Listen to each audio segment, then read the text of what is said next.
Alberta recall campaigns are struggling to get enough signatures to fire UCP MLAs.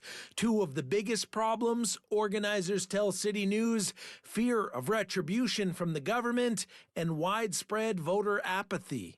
There are far too many people who cannot even tell you who their MLA is or what MLA even stands for, quite frankly. You can tell that all we've done for 40 years is show up, look for the blue box, check, and walk away.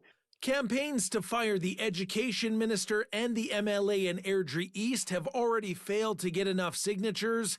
This organizer, who is trying to remove MLA Cyril Turton west of Edmonton, admits the threshold of 15,189 is just too much under the current rules.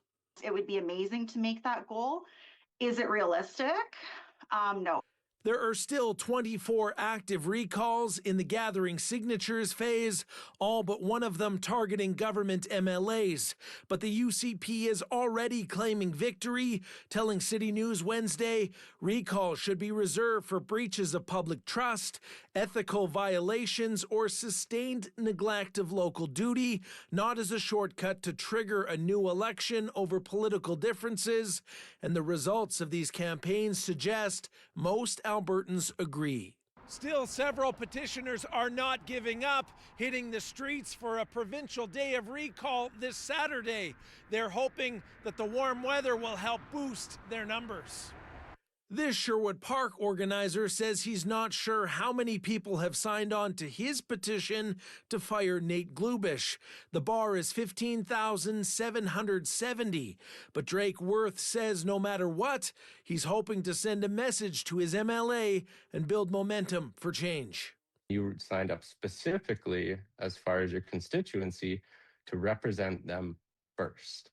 And if we can remind people of that and we can remind our MLAs of that, I think that's a good start.